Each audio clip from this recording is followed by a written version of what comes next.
আমিও সুযোগের সৎ ব্যবহার করলাম। আমি আর আমার ভান্ডার ব্যবস্থা করা হয়েছে। কুন্ডে যাওয়ার যে রাস্তা ফুললি মানে পুরো একদম কাদায় ভর্তি হয়ে গিয়েছে।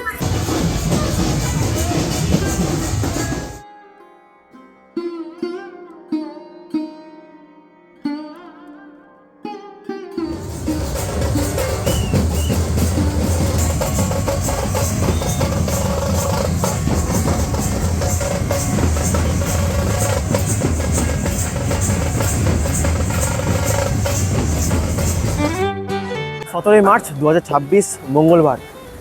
আমি এখন আছি বনগাঁও বা বনগাঁ জংশন রেলওয়ে স্টেশনে। আজ এসেছি এই কারণ আজ রয়েছে ঠাকুরনগর যাচ্ছি আমরা সবাই। কে কে আছি আমরা বল?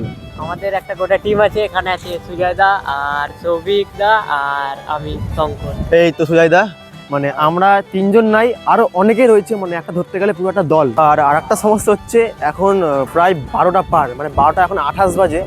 আর মানে কি বলবো, এখন মনে হচ্ছে ঝড় আসবে করছে। আমার পাশে যে ছেলেটা আছে এই হিন্দিতে ব্লগ করতে চায়, তো কিছু বলো দেখি। अभी मुझे बोलना है, इधर इतना हवा दे रहा है, मैंने हिंदी हमारा ठीक नहीं है। जब अभी नहीं तो कभी नहीं, ये पल याद रहे मेरी जान। দারুণ হিন্দি বললো কিন্তু। भूलेगा ना।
এখানকার একটা ব্যাপার রয়েছে, যেটা হচ্ছে যে যে সমস্ত লোকেরা আছে তাদের জন্য কিন্তু এখানকার স্থানীয় মানুষদের বাড়িতে কিন্তু থাকার ব্যবস্থা করে দেওয়া হয়। আমরা যেরকম এসেছি গ্রুপে, আমাদের যেরকম একটা বাড়িতে থাকার জন্য ব্যবস্থা করে দিয়েছিল, সেখানে খাবার দাবার থাকা যাবতীয় যা যা লাগে।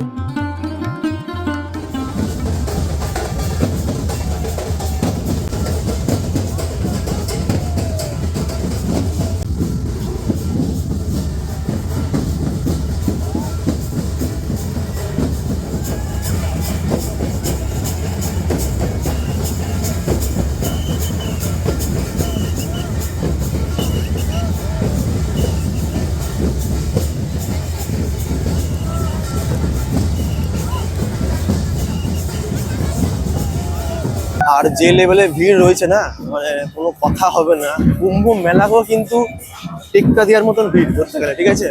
মানে এত পরিমাণে ভিড়, মানুষের মধ্যে আটকিয়ে মানে সামনের দিকে এগিয়ে যেতে হচ্ছে। পড়ে যায়নি এটা ভাগ্যবান। এই যে ভিডিও করছি না, উনি মনে হয় এই জায়গা থেকে আগে চলে এসেছে। এই হচ্ছে রাস্তার মধ্যে পরিস্থিতি দেখতে পাচ্ছি।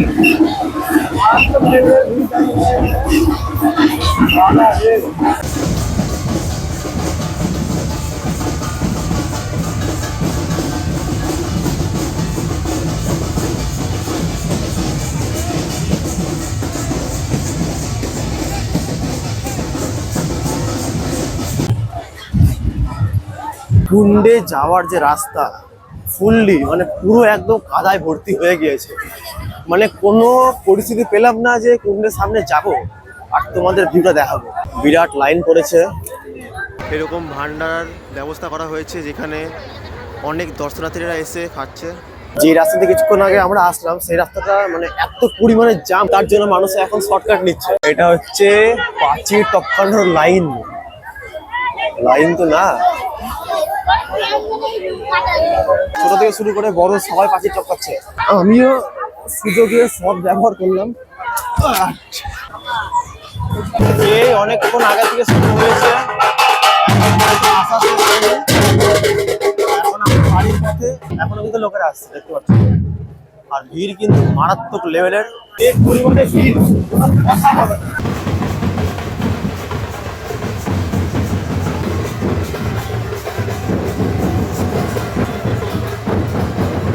আমরা যখন এসে পৌঁছেছি তখন কিন্তু ফুললি অন্ধকার ছিল, আর এখনো কিন্তু মানুষ প্রবেশ করছে, এখনো মানুষ আসছে। মতুয়া ধর্ম মহামেলা, আজ দেশ বিদেশের সকল মতুয়া ধর্মের মানুষেরা উপস্থিত এখানে। নির্দিষ্ট একটি সময় রয়েছে, সেই সময় কিন্তু সকল মানুষেরা এখানে আসে।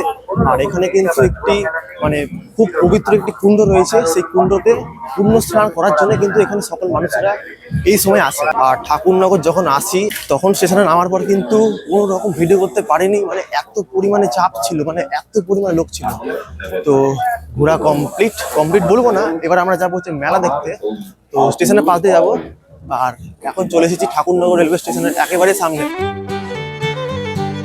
স্টেশনের ঠিক সামনেই রয়েছে খিচুড়ি খাওয়ানোর ব্যবস্থা, যেখানে সবাই আসছে আর প্লেটে প্লেটে খিচুড়ি নিয়ে যাচ্ছে।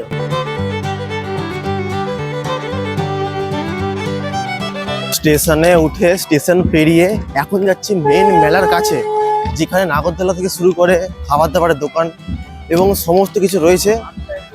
এখন যাচ্ছে হচ্ছে রেল লাইনের উপর দিয়ে সেই জায়গাতে, আর রেল লাইনের ঠিক পাশে রয়েছে এরকম একটা রাস্তা যেখান দিয়ে যাওয়া যায়। আর এখন ঠিক সামনের দিয়ে ডাউন এসি লোকাল ঢুকছে, যেটা হচ্ছে বনগাঁ থেকে শিয়ালদা পর্যন্ত যায়। আর আসুক ট্রেন,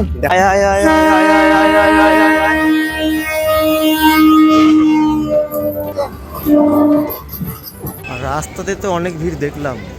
এখন রেল লাইন দিয়ে যাচ্ছি, রেল লাইনও ছাড়িনি, এত পরিমাণে ভিড় বাবা রে।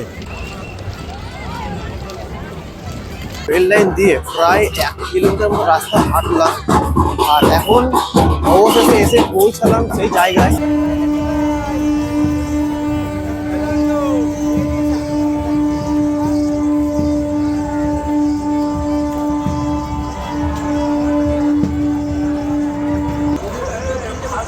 এত বড় মেলা, এত লোক রয়েছে, ঠিক আছে।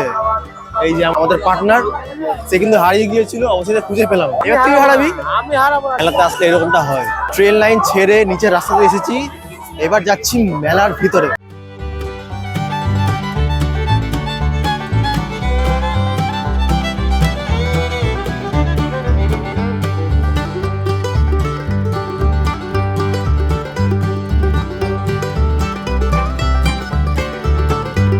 মেলা যেমনটা হয়, কিন্তু এখানে প্রচুর পরিমাণে জিনিস রয়েছে, খাবার থেকে শুরু করে, ঠিক আছে, নানান ধরনের রাইড রয়েছে, আর বহুত লোক রয়েছে কিন্তু, মানে অগন্তি লোক। আর হরিচাঁদ ঠাকুরের মন্দির যেখানে রয়েছে সেখানে কিন্তু ঠিক মতো যেতে পারলাম না, মানে মন্দিরটা দেখতে পেলাম না, এমন অবস্থা ভিড়।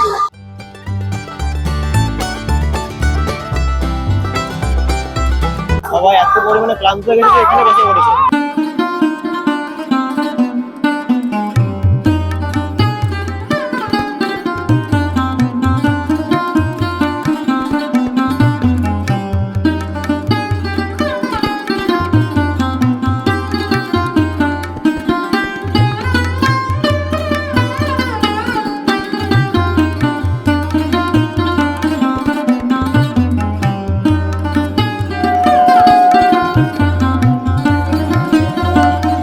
একটা প্রশ্ন থেকে গেল, এই যে সবাই ঠাকুরনগর আসে, ঠিক আছে, সবাই কিন্তু খালি হাতে আসে না, সবাই কিন্তু ডাঙ্কা নিয়ে আসে, মানে যে ঢোলগুলো পিটায়, অনেক রকমের বাদ্য যন্ত্র নিয়ে আসে। ওগুলো কেন নিয়ে আসে আর কেন বাজায়, জানলে আপনারা কমেন্টে জানাবেন।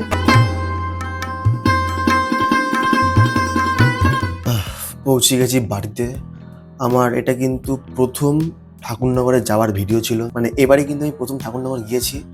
আর মোটামুটি মানে এত পরিমাণে জার্নি হয়েছে, মানে কোনো কিছু বলার নাই, ঠিক আছে। মানে আমি ঠিক মতন ভিডিও করতে পারিনি, এতটাই কষ্ট হচ্ছিল। তার সাথে আমি যে ফোন বার করে ভিডিও করব তারও কোনো উপায় পাচ্ছি না, মনে হচ্ছে কখন কে টেনে মানে ছিঁড়ে নিয়ে চলে যাবে। একেবারে ঠেলা মারছে, পড়ে যাচ্ছি, সব কিছু তো আর রেকর্ড করতে পারি না ঠিক মতন করে। যেটুকুনি পারলাম সেইটুকুনি তোমাদের দেখানোর চেষ্টা করলাম। তো আমি বাড়িতে চলে এসেছি, মানে একদিনের ট্রিপ ছিল, মানে রাতারাতি গেছি, সারাদিন ঘুরে আবার রাত্রির আগেই কিন্তু পৌঁছে গেছি বাড়িতে। এই হচ্ছে ব্যাপার। তো ভিডিওটা কেমন লাগলো অবশ্যই কিন্তু কমেন্টে জানাবেন। টাটা।